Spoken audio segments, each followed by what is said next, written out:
Hello friends, आप सभी का एक बार फिर से रुद्रा नर्सिंग एक्सप्रेस में हार्दिक स्वागत है। आशा करता हूं कि आप सभी लोग अच्छे होंगे।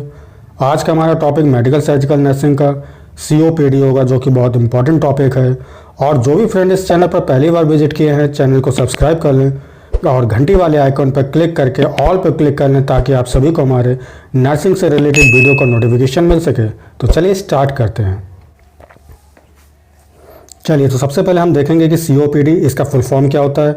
Chronic obstructive pulmonary disease. इसको समझने से पहले हम लोग जो है लंग्स के एनाटॉमी के बारे में थोड़ा सा जानकारी यहाँ पे हासिल कर लेते हैं, फिर इसके बाद जो है सीओपीडी हम लोग समझेंगे। ठीक है, तो सबसे पहले देखिए क्या होता है कि जो हमारी ट्रैकिया होती है वो आगे चल के दो ब्रांचेस में डिवाइड हो जाती है, जिनको हम क्या कहते हैं, ब्रोंकाई कहते हैं। जब ये ब्रोंकाई लंग्स के अंदर एंटर करती है तो ये कई ब्रांचेस में जो है डिस्ट्रीब्यूट हो जाती है, जिसे हम लोग क्या कहते हैं, ब्रोंक्यूल कहते हैं। और ये जो ब्रोंक्यूल जो है, जो ब्रोंक्यूल होता है वो हमारा टर्मिनेट हो जाता है किसमें, एल्वुलाई में टर्मिनेट हो जाता है। एल्वुलाई क्या होता है, ये ग्रेप्स लाइक बंचेस होते हैं जो कि एयर से भरी हुई होती है, इसीलिए इनको हम क्या कहते हैं, एयर सैक भी कहते हैं। चलिए अब हम डेफिनेशन की बात करते हैं। तो सीओपीडी एक लॉन्ग टर्म डिजीज़ है, यानी कि क्रॉनिकल डिजीज़ है, जिसमें लंग्स के एयर सैक और ब्रोंक्यूल्स में इन्फ्लामेशन आ जाती है, जिसके फलस्वरूप होता क्या है, जो व्यक्ति का एयरवे होता है उसमें रुकावट पैदा हो जाती है और रोगी को सांस लेने में दिक्कत होने लगती है। इस कंडीशन को हम क्या कहते हैं, सीओपीडी कहते हैं। सीओपीडी के लिए निम्नलिखित डिजीज़ जो रिस्पॉन्सिबल होते हैं, वो कौन कौन सी दो डिजीज़ हैं जो कि सीओपीडी के लिए जिम्मेदार हैं। तो सबसे पहला है हमारा क्रॉनिक ब्रोंकाइटिस है, दूसरा है एम्फिसीमा है। तो चलिए सबसे पहले देखते हैं क्रॉनिक ब्रोंकाइटिस। इसे जो हम लोग ब्लू ब्लॉटर भी कहते हैं, आपको ये टर्म याद रखना है। ठीक है, इसके फैलने का तरीका निम्नलिखित है। पॉल्यूटेंट्स या एलर्जेंस, जो भी हमारे वातावरण जो पॉल्यूटेंट्स होते हैं या एलर्जेंस होते हैं, ये क्या काम करते हैं, हमारी जो एयरवे होती है उसको इरिटेट कर देते हैं।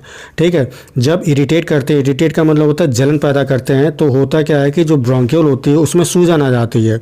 ठीक है, सूजन आने से क्या होता है, ब्रोंक्यूल की जो ल्यूमेन होती है वो कैसी हो जाती है, नैरो हो जाती है। जैसे आप फिगर में देख रहे हैं, ये हमारी क्या है, यहाँ पे ये ल्यूमेन बनी हुई है। ठीक है, ये ल्यूमेन है, तो यहाँ पे ल्यूमेन कैसी है, ब्रॉड है, जबकि यहाँ पे ल्यूमेन कैसी हो गई, नैरो हो गई है।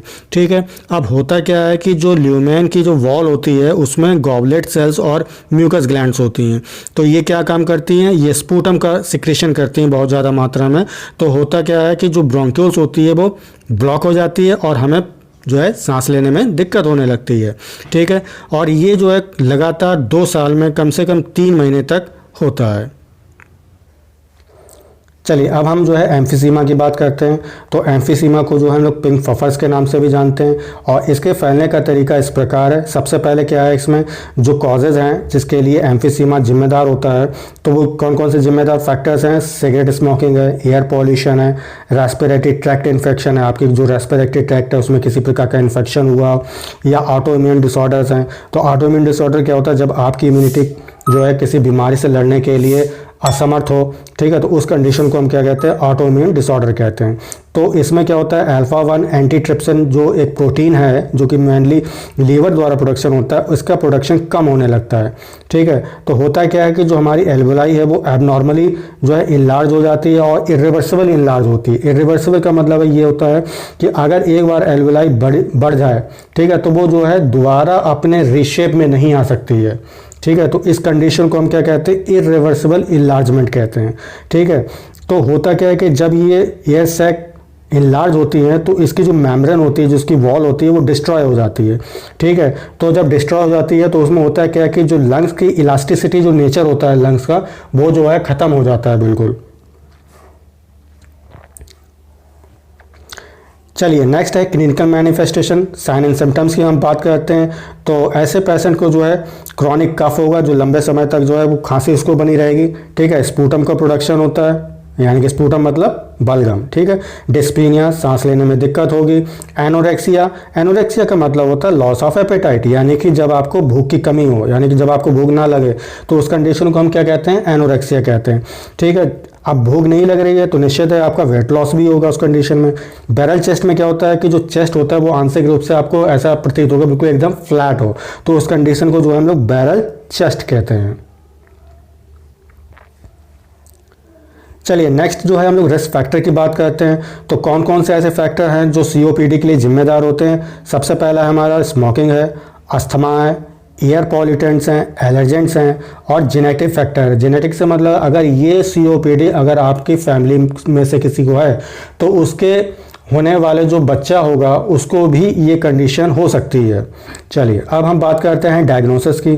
तो कैसे जो है हम COPD का डायग्नोसिस करेंगे, तो सबसे पहला है उसकी हिस्ट्री कलेक्शन करके, फिजिकल एग्जामिनेशन करके, चेस्ट एक्सरे करके, CT स्कैन करके और एट्रियल ब्लड गैस एनालिसिस। इसका मतलब क्या होता है, जो आर्टरी में जो ब्लड होता है उसमें हम कार्बन डाइऑक्साइड और ऑक्सीजन का लेवल चेक करते हैं और साथ में ही जो है उसका pH लेवल भी चेक करते हैं ब्लड का। ठीक है, तो उस कंडीशन को हम क्या कहते हैं, आर्टरियल ब्लड गैस एनालिसिस कहते हैं। ठीक है, नेक्स्ट है हमारा ब्लड टेस्ट है, ECG है। चलिए अब हम जो है मेडिकल ट्रीटमेंट के बारे में बात करते हैं। तो मेडिकल ट्रीटमेंट सबसे पहला क्या है, हमें स्मोकिंग छोड़ना पड़ेगा। ठीक है, ब्रोंकोडायलेटर्स का हम यूज़ करेंगे। तो जो ब्रोंकोडायलेटर्स होता है इनका काम क्या होता है, जो आपकी ब्रोंक्यूल है उसकी ल्यूमन को क्या करती है, डायलेट करने का काम करती है, फैलाने का काम करते हैं। तो उसके अंदर कुछ मेडिसिन हैं, उनको याद रखना है आपका। एल्ब्यूटेरॉल है, लेवोब्यूटेरॉल है, एक्लिडाइनियम है, फॉर्माटिरॉल है। देखिए मैंने यहाँ पे बीच बीच में पॉइंट लगाए हैं, मैंने इसीलिए लगाए हैं कि जब आप उसका प्रोनाउंसिएशन करें तो आपको याद करने में जो है उस ड्रग्स को याद करने में आपको दिक्कत ना हो। ठीक है, नेक्स्ट है हमारा कॉर्टिकोस्टेरॉइड। कॉर्टिकोस्टेरॉइड हम लोग कभी यूज़ करते हैं जब इन्फ्लेमेशन को हमें कम करना हो, तो उस कंडीशन में हम लोग कॉर्टिकोस्टेरॉइड का यूज़ करते हैं। इसके अंतर्गत निम्नलिखित दवाएँ आती हैं। सबसे पहला है हमारा हाइड्रोकॉर्टिसोन, डेक्सामेथासोन और प्रेडनिसोन है। ठीक है, ये आपको याद रखना है। नेक्स्ट है हमारी एंटीबायोटिक्स है। तो एंटीबायोटिक्स में एजिथ्रोमाइसिन है, ठीक है, अमीकासिन आ जाती है, ऑक्सीजन थेरेपी हम इसमें देते हैं। ठीक है, नेक्स्ट है डायूरेटिक ड्रग्स है। डायूरेटिक का भी काम जो है क्या होता है, ये भी इन्फ्लेमेशन को कम करती है। इसके अंतर्गत निम्नलिखित ड्रग्स आती हैं, आपको याद रखना है। मैनिटॉल है, फ्रुसमाइड है, टॉर्सेमाइड है। चलिए अब हम जो है सर्जिकल ट्रीटमेंट की बात करते हैं। यदि आपने जो भी ड्रग्स दी हैं उससे अगर पेशेंट को रिलीफ नहीं मिल रही तो लास्ट जो हमारे पास चांस रह जाता है वो है सर्जिकल ट्रीटमेंट का। तो सबसे पहला हमारा लंग वॉल्यूम रिडक्शन सर्जरी। इसमें क्या होता है, इसे शॉर्ट फॉर्म में हम LVRS भी कहते हैं। तो इसमें होता क्या है, जो एम्फिसाइमेटस लंग टिश्यू जो होती हैं, ठीक है, उन टिश्यू को जो है हम लोग क्या करते हैं, रिमूव कर देते हैं, जिससे जो लंग का जो वॉल्यूम है वो इंक्रीज कर जाता है। ठीक है, इंक्रीज हो जाता है। तो उस कंडीशन को हम क्या कहते हैं, लंग वॉल्यूम रिडक्शन सर्जरी कहते हैं। नेक्स्ट है लंग का ट्रांसप्लांट करना। ठीक है, अगला है ब्यूलेक्टॉमी। ब्यूलेक्टॉमी का मतलब होता है जो आपकी लार्ज एल्वुलाई हैं, ठीक है, उनको क्या है सर्जिकल द्वारा जो है रिमूव कर देना। उस कंडीशन को हम क्या कहते हैं, ब्यूलेक्टॉमी कहते हैं। याद रखना है आपको ये टर्म। आशा करता हूँ कि आपको ये टॉपिक समझ आया होगा। यदि आपको ये टॉपिक अच्छा लगा है तो अभी इस वीडियो को लाइक कर दें, चैनल को सब्सक्राइब कर लें और अपने दोस्तों के साथ में उसे ज़रूर शेयर करें। Thank you so much.